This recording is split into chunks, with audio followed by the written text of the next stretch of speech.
our Climate Wisdom Studio, live from COP28 in Dubai, UAE.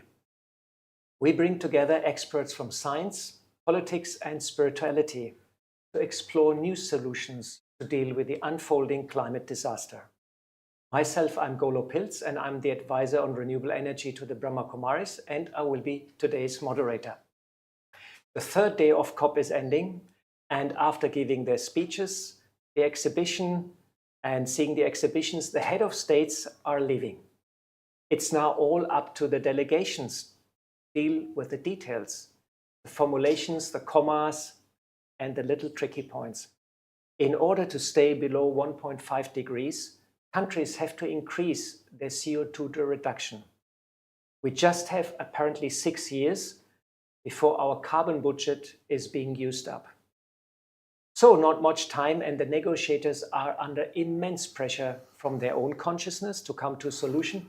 But we also have a big number of lobby groups here, and they would like changes rather slow. So these are certainly interesting times. We will keep you up posted on all the development, what's going on at the conference. I'm very glad I have today 3 experts with me, experts from spiritual field, from the religious field, and from politics a little bit. Next to me is Dr. Vera Rodenhoff. She is the Deputy Director General for International Climate Action and Energy Transition in the German Federal Ministry for Economic Affairs and Climate Action. Vera holds a doctorate in international law and has been working on international climate and environment and energy issues for over 20 years. I would like to welcome also Dr. Carlos Cepeda. He is the Assistant Director of Policy and Practice at the Laudatio Si Institute, University of Oxford. He brings the Institute's research on integral ecology into action, especially with indigenous and faith-based communities.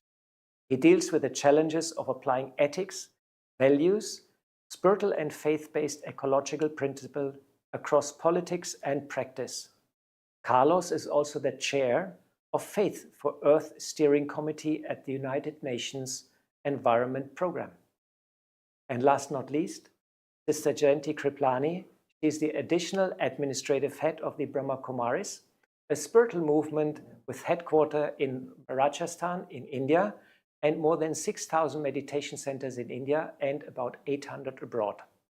The Brahma Kumaris is accredited to the UNFCCC since 2009, and Sister Jayanti has been to almost all the climate conferences since then, and she's also the main representative at the UN.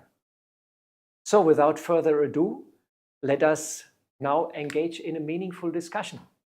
Vera, you are also a COP veteran, and we have met many, many times. I remember in Paris also when the famous Paris Agreement was being signed. And a little personal question. I would like to ask you, what is your personal passion to come to this climate conference and engage here with all these people, because you come since so many years, and please share a bit what's your personal motivation. Well, my motivation, first of all, is really that the climate crisis we are experiencing is one of the worst crises we are experiencing now and ever in humanity.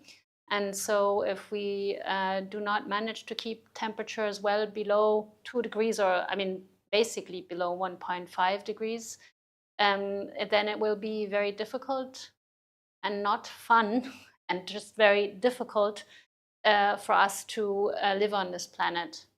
And I love the planet. I love to hike. I like people and nature. And so this is something worth fighting for. And also coming to COPs, sometimes it can be frustrating. You mentioned the negotiations, but it can also be inspiring to see how people then, even coming from very different angles and backgrounds, can come together and agree on something. So yeah, we need to do it, and we can do it. And engaging with everyone around the solutions, this is something that can even be fun in a way, but it's a serious cause. It's your love for nature and also your interest to communicate and bring together people. Very nice. Carlos, this is your first climate conference, but you have some experience, I heard, in other conferences to negotiate. And I also like to ask you, what drives you to come and engage at this huge venue? I mean, today we tried to get into the conference and it took us, there was like long queues. Are these conferences the right platform to build planetary communities that care for Earth? I think they are a good step in the right direction. And I think my motivation is that humanity has all sorts of colors, diversity of knowledge and wisdom. And we need to be near all the voices of the marginalized, of the excluded, of the vulnerable. And one of the key things is that they can appear and spring from different places in this platform. It's not that everyone is included. It's very expensive to come here, and it's very difficult in many ways for, think of indigenous communities, think of people that have all sorts of barriers, including disabilities or whatever you can think of.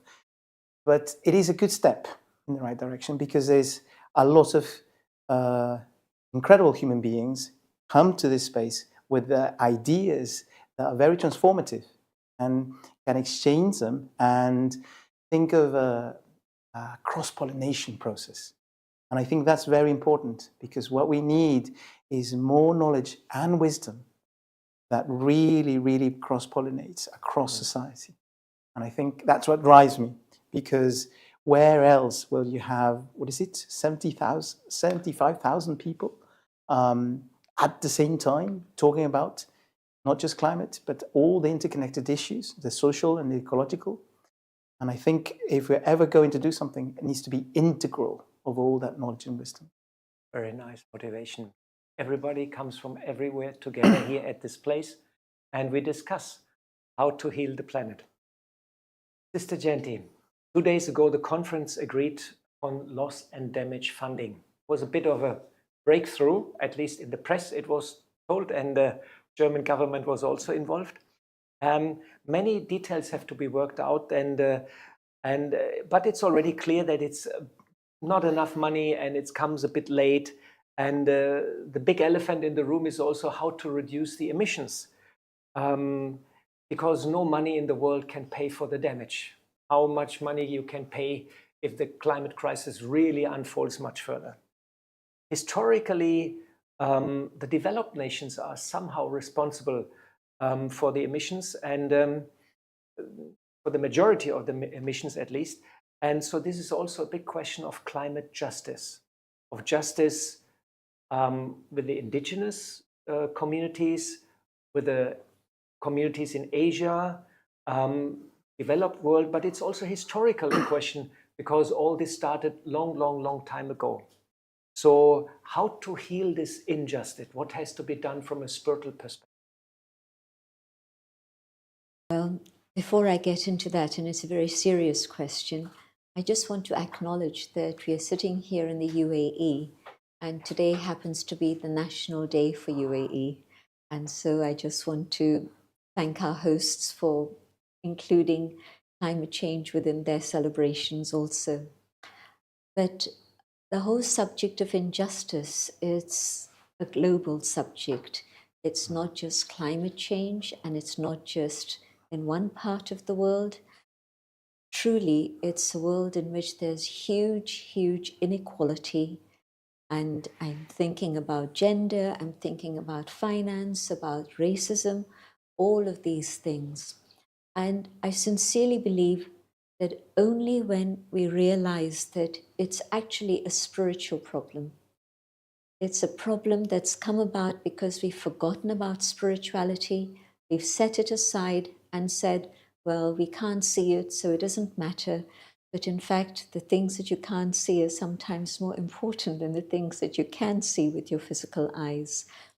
And so I think that because the problem is that we've eliminated spirit from everything else that we're doing, whether it's our entertainment, whether it's our information, whether it's our education, there's no sign of it anywhere in any of these things. And so only when we bring spirit back into our hearts and our conversations and realize that that is the key, I don't think we're going to find any solutions. And so for 80 plus years, the Brahma Kumaris have been sharing a vision which is a spiritual vision, understanding that when I come to the awareness of the inner being of who I am, the soul, and I see everyone else with that vision of being part of my family, only then can I start moving in the direction of repairing the damage, but also then moving towards a better world for all. There's a slogan, we don't want to leave anyone behind, but they are behind.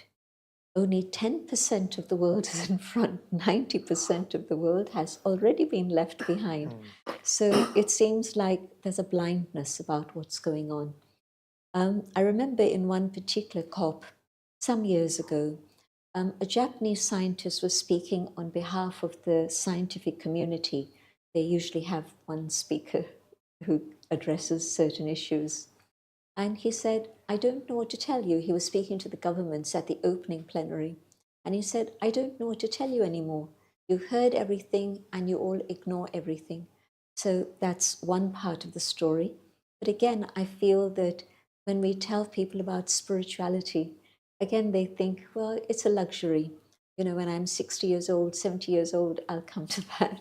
And for the moment, let me get on with my life here and now. But in fact, it is at the very core of healing human hearts, but also healing the planet and bringing about transformation. Right, wonderful. Spirituality at the heart. Yesterday, we also spoke about bring the mind, heart together, and then the hands can work. Do the right thing. Vera, you have been in the past one of the negotiators for the German government and have been engaged to reach consensus. As far as I understand, there are lots of brackets in these documents, and the art is always to reduce slowly the brackets, because as long as there is a bracket in the document, it means it's under dispute. And every country has to agree. So it's all about finding a compromise. Is this process not a bit too slow? Often also the agreements are non-binding. Can you share a bit how consensus is being found and what is needed to accelerate the action, specifically the reduction of emissions and phase out of fossil fuels? I mean, the COP is on the one hand about finding consensus in texts. I mean, these are the texts, the documents that come out of the COP decisions. And on the other hand, the COP is actually has this action element of showing what's happening outside the negotiations. So I will address these two parts. So in the negotiations, yes, so there's a text. There are parts of it that everyone can agree to, and then there are parts of it, not everyone, usually it's the countries which are in the negotiations as the parties to the conventions, the Kyoto Protocol, the Paris Agreement. And they trying to find a common ground about either climate finance or moving away from fossil fuels or adaptation. How fast do we go? By what means? Who pays? How do we go about it? Through which processes? And we already heard we all come from different backgrounds. Some countries, like my own, have been industrialized. For Germany, have been industrialized for a long time. Of course, we have a certain responsibility, a big responsibility, because we started emitting CO2 emissions first. Other countries came later. There's a growing number of countries, luckily, who are developing, but while, and all countries should develop in order for their people to have a good life. But how to do it without polluting the country, without emitting CO2 and other harmful gases. So in the text, there are these brackets about who pays, for example, and we have to see. So we have to look at what's my position. This is what you said, really. What's my position? Where am I coming from? What's your position? Why are you even saying what you're saying? Why are you asking for what you're asking for? And we try to understand. And sometimes it's possible to agree on the certain topic we're talking about in the brackets. And sometimes maybe in one negotiating track, we're talking about the emissions and another about financing. And then a balance has to be struck between the two. And you make these deals. And sometimes it's just about certain types of formulations of the text in the bracket that more or less are difficult for our parties. And how to accelerate the action a bit? Well, the action has to be accelerated by, first of all, committing. There has to be a political will to commit, for example, to phase out fossil fuels, to stop building power stations, to shut down coal-fired power stations. So countries have to commit to that, and maybe other countries have to support them in doing so by paying either public money or giving public money and using this public money to leverage new private finance, because this is what we really need. So a lot of it is about the money, because the money helps transform the way we live, the way our economies work, in a way that is more sustainable for the planet, and so that we can live in it, because this is ultimately what we need to do. We need to shift away from just polluting, from using fossil fuels, but also we need not only to replace them by renewables, we also need to be more efficient with the energy we use. And maybe we just need to use less energy. We need to recycle more different products, use less energy, live in a different way. It's very interesting. Today, what you said, today I heard that America is joining the coalition to phase out coal-based power plants until John Kerry made an announcement, and they phase out coal-based power plants until 2030. I think 2030. It's the Powering Past Coal Alliance. Germany has been a member for a long time. And it's about for developed countries agreeing to phase out by 2030 and non-developed countries later. So this is also a way how to accelerate the process by forming coalitions of the willing ones and move ahead. Yes. It's very interesting to get a bit of an insight, and it seems it's a bit of a complicated process, and you need patience, probably a lot of patience for this. Yes. Carlos, I know you engage a lot with indigenous communities, and these communities often display astonishing understanding of nature, and always the carbon footprint is very, very low. There's a lot of wisdom in their lifestyle and how they interact with nature. Is it not high time for the developed countries to listen to this wisdom and integrate it? How to build bridges, how to make us listen to the indigenous community and how to change.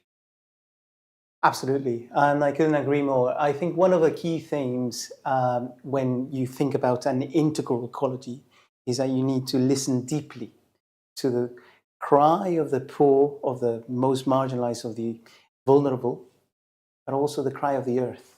Now, indigenous communities really have a holistic cosmology where they see themselves as part of nature and not as something disembedded, as we've learned now in this technocratic world. We think that we're disconnected, but actually they see everything as in the opposition to that, as interconnected. And we're all in this dimension of interconnectedness.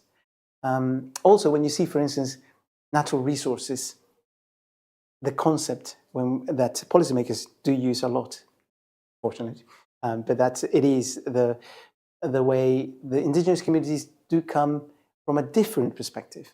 And they don't think, when they see trees and forest, they don't see wood, a material aspect, that you go, and that is the material aspect.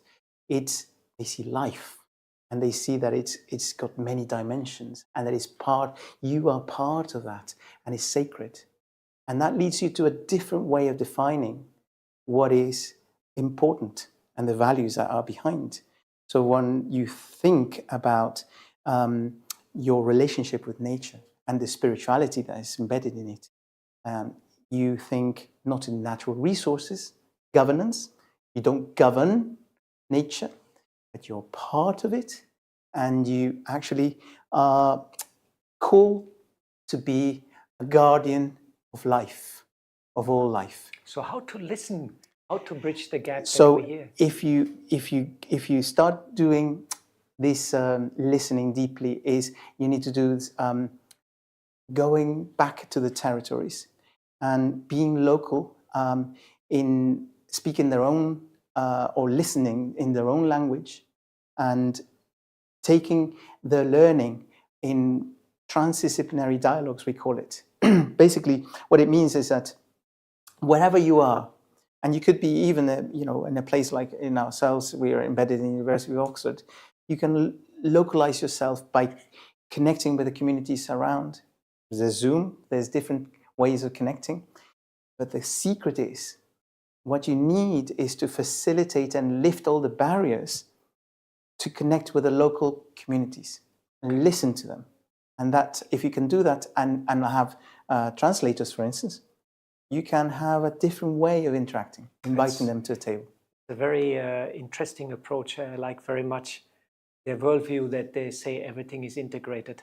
And 2 days ago, I listened to the speech of King Charles, and he said, we should not forget, we don't own the world, not ours, living on this world. The world owns us. Quite interesting what he was saying. Bit of a change from the old paradigm. Mr. Genti, meanwhile, there are lots of people on this planet and resources are getting tight. So we have to change our consumeristic mindset. But old habits and behavior are stubborn companions. Very difficult to change really on the inside very deeply. Now, meditation exactly promises to bring profound shift into our life. Even can deal with these old habits. Can you share a bit how this works? What's the process when you engage in meditation that, for example, you free yourself of being too over-consumerist? It's a very natural development that comes about. You don't have to struggle and fight with it, but what's happening is that when you go on that inner journey, you discover the treasures that every human soul carries within itself. Probably the first experience is one of peace. When people come here, again, they comment on the peace they feel. But when I feel that inner peace, it opens a door and I can find the other treasures that I'm looking for. And when I begin to taste those, feel those, then I can say, well, this is more important than buying another pair of shoes or buying another car, etc., etc., etc. So in a very natural way, you move away from consumerism and the habits and the addictions that you had at some point before. You don't have to struggle. But also what happens is that apart from discovering these treasures, you're also receiving power from the divine, because meditation, we use this word very loosely and it can describe 1,000 different practices. But the meditation we are practicing is of Raj Yoga. Raja, the supreme, the king, the master, and yoga, the union. And so this is yoga with the divine. And through that, you're able to not just experience beautiful things like love and joy, but also inner spiritual power. You know, when people develop a habit, and shopping is an obsession, it's a real obsession now, an addiction, I would say. What happens is that when you have any addictions, they are stronger than your will. Your conscience is telling you, you don't need this, but you still sign the check or give your bank card, whatever it is people do. Okay, I don't have one, so I don't know. But this is what happens, that you fall into bad habits and they continue, they persist. But if I'm drawing power from the divine, then the power that I have within myself is such that I can really check that temptation. It's actually not even a temptation. It doesn't feel valuable anymore. My value system has changed. I'm appreciating deeper, more subtle things than the external physical things. And so now I want to go in a different direction. And so I'm simplifying things, but it's not a sacrifice, it's not a renunciation, it's dropping away the scales that were there in front of my eyes and I didn't realize before. So yes, meditation, Raj Yoga definitely brings about a transformation, and you're able to support nature and other people. Very wonderful how you share. And after all, the COP is in Dubai, which is the shopping paradise. And yesterday or 2 days ago, I was in the day-to-day hypermarket, and I was totally flashed. There were like 20 rows only of handbags, you know. And I thought, my God, I'm so lucky I don't need a handbag. But then I saw some other things, and I really had to say, Golo, you don't need that. So it's quite interesting what you mentioned, because there's a big pull also to consume, you know, and advertisement is very, very, very smart nowadays. Vera, as per all the signs, time is getting short. And some tipping points might have been breached, might not have been breached. Debate is going on. 2023 was the hottest year on record. And I know the Potsdam Climate Research Institute is having a supercomputer, and they have a pretty clear understanding of the weather in the next coming years. Europe can expect more heat waves, more droughts, more floods, and a lot of strange weather events. What can governments do to raise the awareness among the common people and prepare society and infrastructure for the coming changes? A very big question, and I know not easy to answer in that short time. It is a big question. So the question is about how can we communicate and also convey the necessity of something having to change, that we have to change the way we not necessarily live in a less comfortable way, but just how we do business and live in some ways. We can say, and we have been saying, you know, we can still emit this much. We have to have emissions by 2030 to stay in line with 1.5 degrees. But then sometimes we see the message is not getting across. So I think one part of it is really saying, okay, this is happening, talking about the facts, explaining the facts in easy language.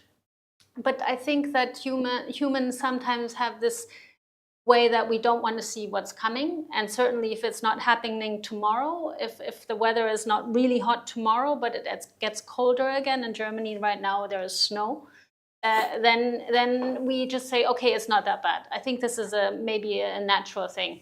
So we have to really touch people in the way, and explain it in an emotional way, really explain how is this going to affect you personally and your family, not in an over-dramatized way, but also showing we can still act. It's not too late. There is hope. But if we don't do these things right now, you will be impacted. Future generations will be impacted. But maybe if there are heat waves in cities, for example, your grandmother might die in her apartment because it's too hot. This is happening, but people are not talking about it. Mm. So it's really about talking about the facts and then explaining things in a way that people can relate to, I think. Not over-dramatizing, but saying how it is, but also saying, what can we do? You know, we like to do something. We like to be part of a solution. We have to have a vision, not only what we move away from, but what we can move towards. And so we have to actually share that even if you change the way we live, if we actually shift how we do business, how we move around cities and how we live, that does not mean that life is worse, but it's a positive vision that we can give. And I think living, for example, in a city where we have planted more trees, where there are different ways to get around than necessarily in a car, where you can actually, there's something like the 15-minute city, where you can go to do all the things you want to do in 15 minutes from your home. It's much nicer to live there. And actually, even in commercial terms, property prices have gone up because it's true that it's nicer to live in a greener place.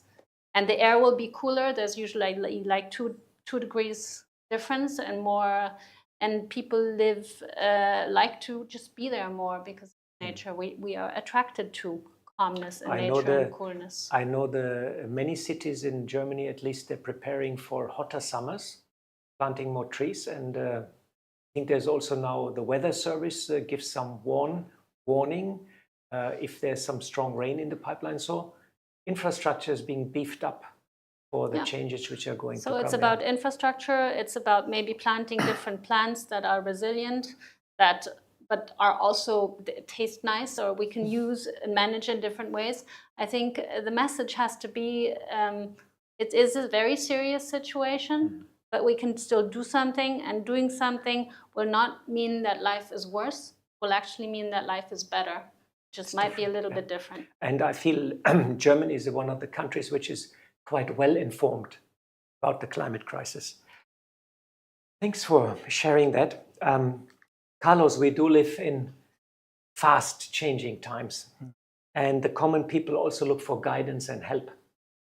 And politicians or even pop stars are not ideal role models or examples, I would say, not often. Which role can religion play to inspire people for greatness? Can a God consciousness bring out the best in humans and help to overcome the division which we see in the world right now and the crisis situation? I believe that faith-based perspectives can be transformative for the good if you tap into the values, the common values, the holistic perspectives that they bring, and the way to connect with this source, let's call it like this way, is like it's like water. It's all around us. It's the faith communities bring a spirit of interconnectedness that we can transfer to politicians, policymakers, decision makers, those in power. Because in the end, it's about how we see with different lenses the reality of ecological destruction. So it's not about, as you were saying, about it's not just seeing the flatness of seeing climate change in a silo.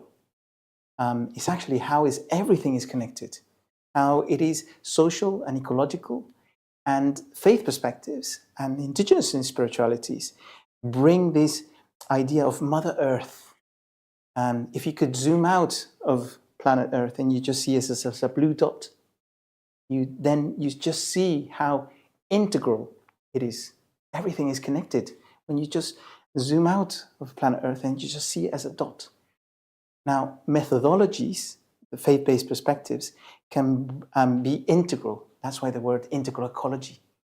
And I think if we can at least do, we always think faith-based perspectives bring at least, for an integral ecology perspective, at least 4 ways of looking at this.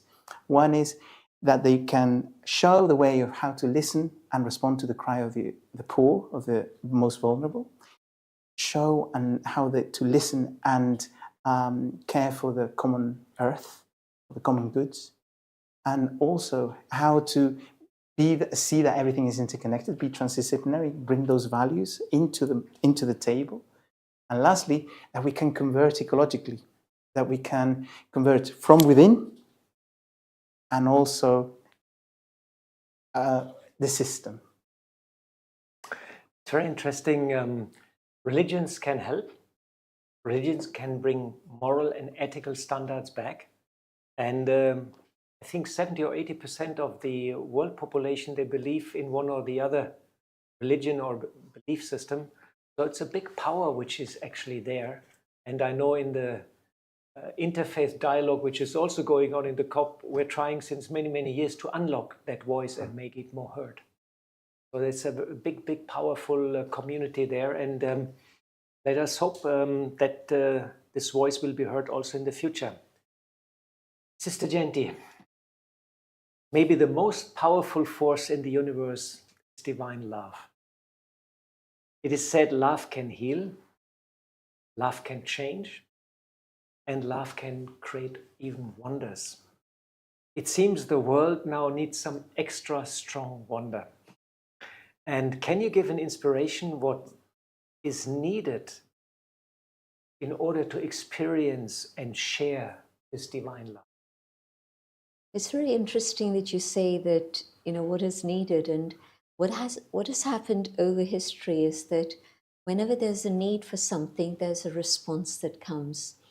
When I started to teach meditation in London in 1969, that's right, I came back from India at that time, and we started the Raj Yoga Center there, well, those activities, and people would phone and say, we're interested to learn yoga, but what exercise clothes should I bring? And I'd have to explain that, well, meditation is Raj Yoga and you don't need any extra special clothes or postures or anything. But over the years, I've seen how the word meditation has come into our common language. And so it feels as if there's this need to be able to experience something beyond the physical. And so meditation has come in over the last 50 years as a response to that need. I don't think there's anybody who would say now, well, what's meditation? They might not know what it is, but they'll have heard the word at least. And so I think that, yes, meditation is the way forward. The experience of meditation is to go within the self, come to the awareness of the being that I am, the soul, separate to the body.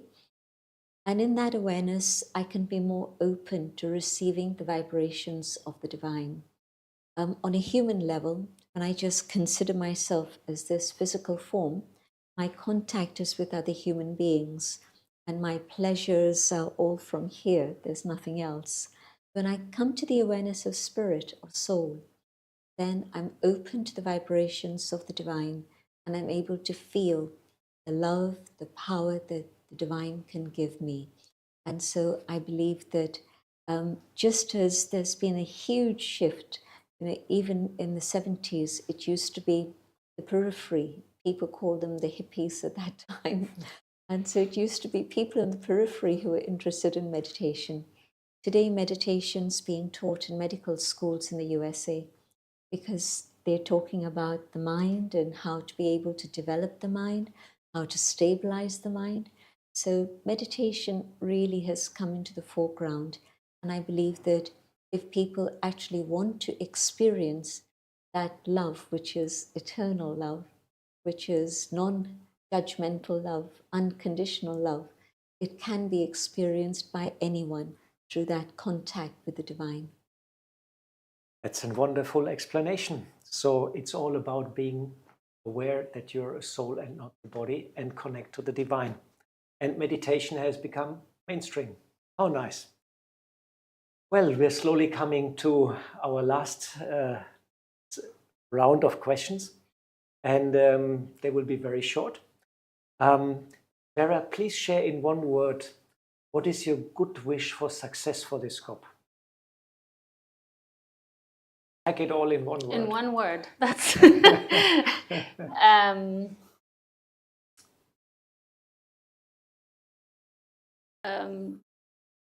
science. That's 2 words now. Science-based decisions. Science-based 3 words, actually. decision. Science-based decision. Okay. Maybe intellectual understanding or rational? Oh. Rational? Well, rational. The science tells us what we need to do. Now Let's do it. Wonderful.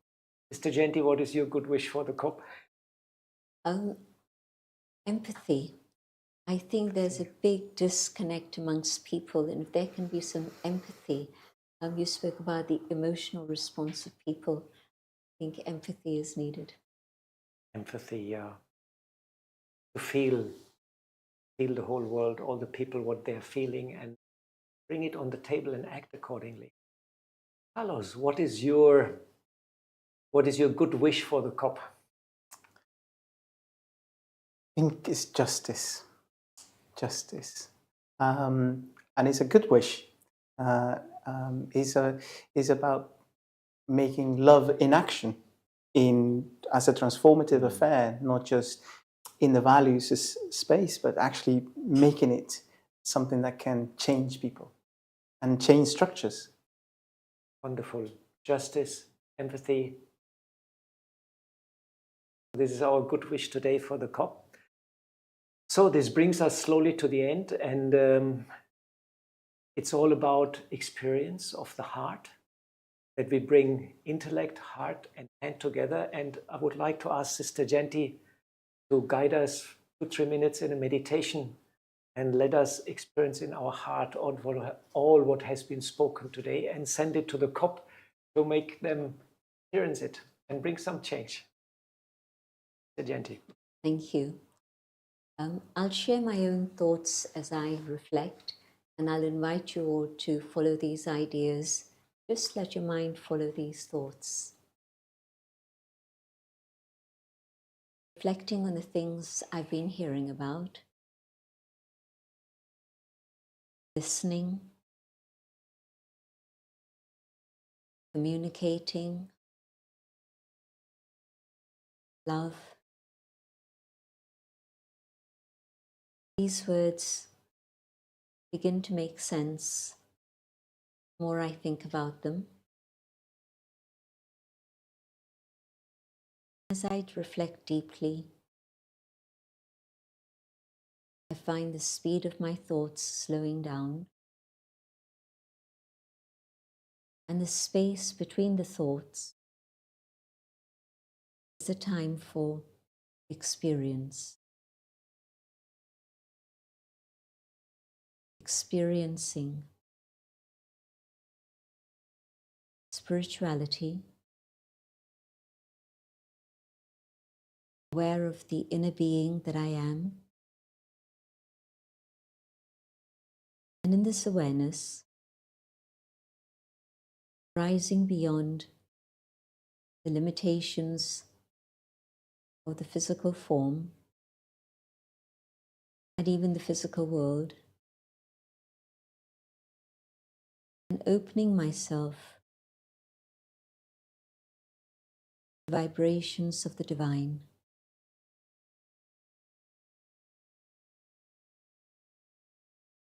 As I reflect on this being, the supreme,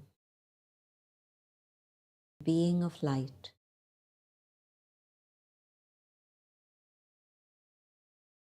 vibrations of love reach the soul.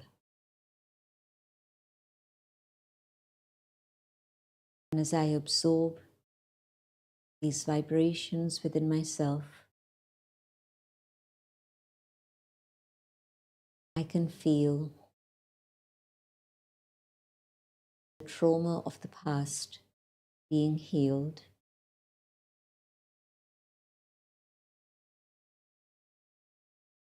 And as I become whole within, I can begin to share these vibrations of pure love with all those around me,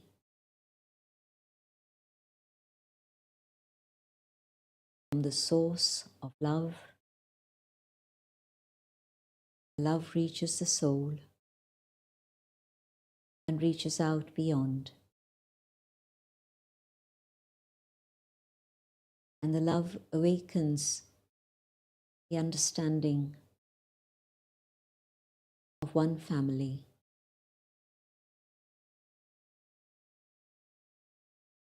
Love reminds us of our eternal connection with one another,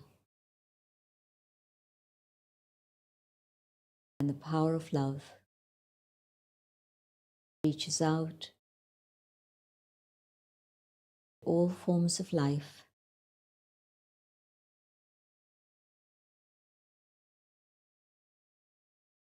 removing the violence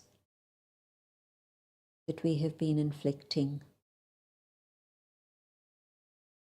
The power of love reminds us of the value of each species here on this planet. The power of love reaches out to all forms of nature, that we appreciate and treasure what every aspect of nature has given to us for millennia.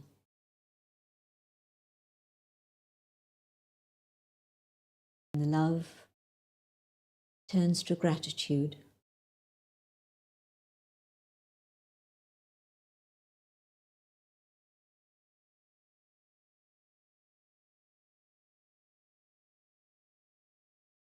Love from the source is infinite, unconditional, divine. It embraces us all and transforms us to that which is the highest within each one of us, so that together we create a better world for all.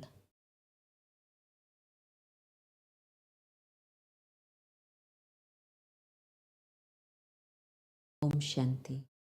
Thank you. Oh, lovely, Gentiben.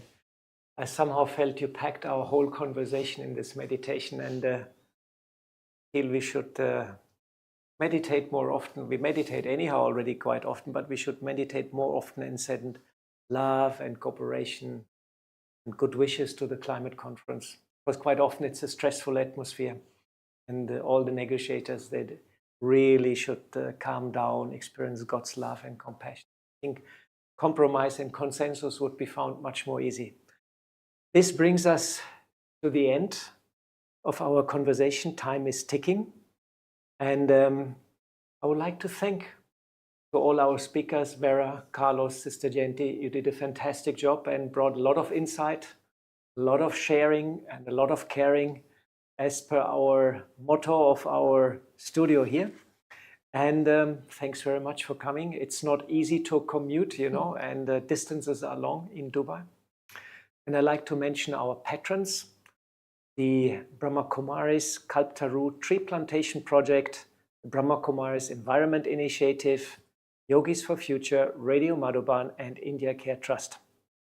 And special thanks on this special day of celebration of 52 years of independence of UAE.